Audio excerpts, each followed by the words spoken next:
Thank you very much, Mr. Kennard, for that very gracious introduction, and to the Dean of the Cathedral, Dean Baxter, and to all of the persons who are assembled here, including those who are members of the Academy, and those young people especially who have come to learn and to be a part of, hopefully, what will be the future members of the Academy.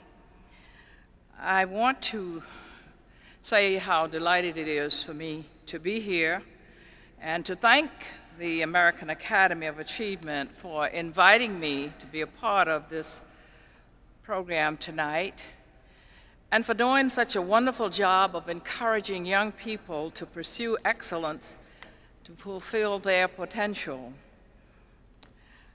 I want to acknowledge a very special guest because she's a very special person to me that we have with us tonight, and that is Sister Aretha Franklin, a very dear friend who is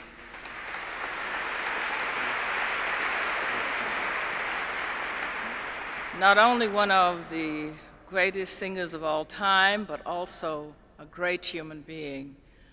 Aretha strongly supported Martin Luther King Jr. and the Civil Rights Movement, and she has supported me, the King Center, and many other worthy causes during her long and distinguished career.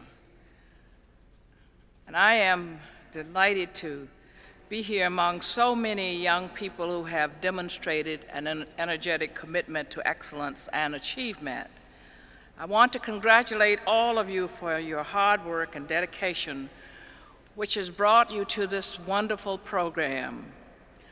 I know something about what it is like to be a young person struggling to succeed against adversity. As an African-American child growing up in the segregated South, I was told one way or another almost every day of my life that I wasn't as good as a white child. When I went to the movies with other black children, we had to sit in the balcony while the white kids got to sit in the better seats below. We had to walk to school while the white children rode in school buses paid for by our parents' taxes. Such messages saying we were inferior were a daily part of our lives. But I was blessed with parents who taught me not to let anyone make me feel like I wasn't good enough.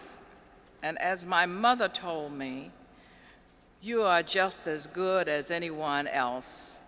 You get an education and try to be somebody, then you won't have to be kicked around by anybody, and you won't have to depend on anyone for your livelihood, not even a man.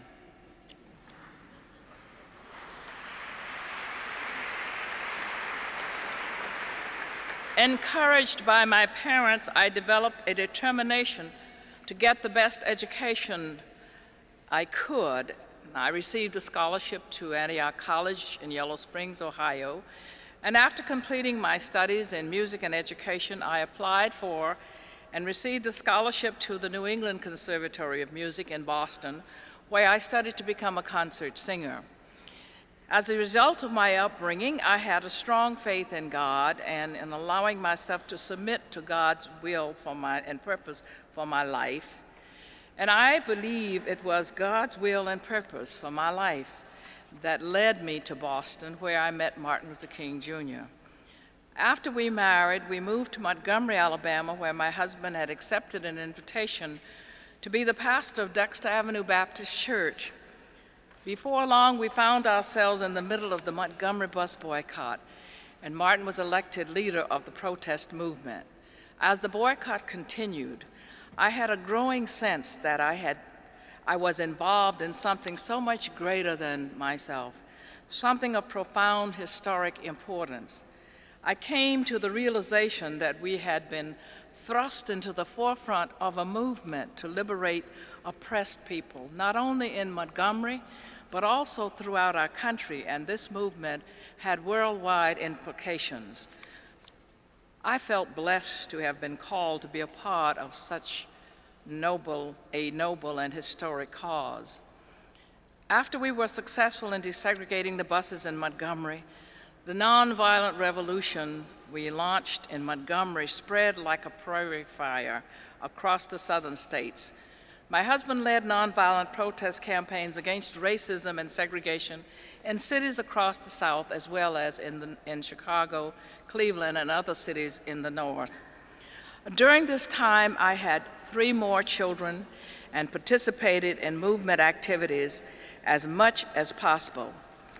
People ask me how was I able to do this and raise 4 children at the same time.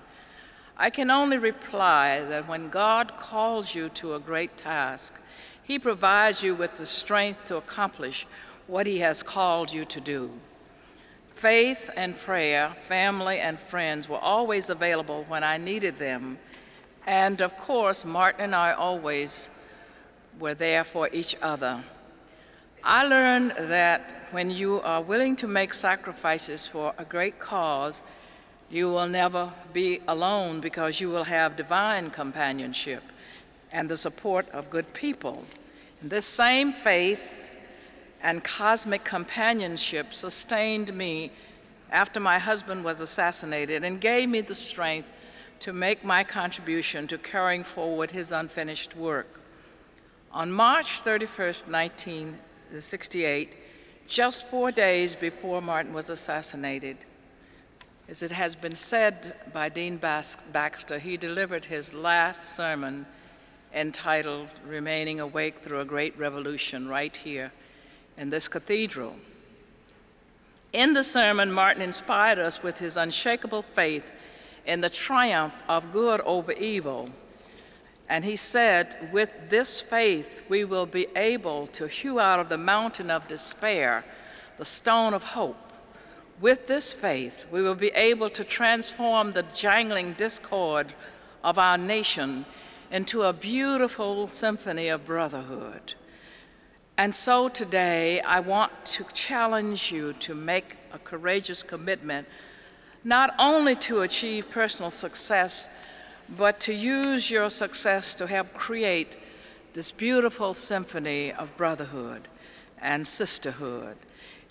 And if you embrace this challenge with prayer and faith and determination, you will surely succeed. And the 21st century will become a glorious new age of peace and progress for all humankind. May God bless you all and give you the strength to fulfill your dreams. Thank you.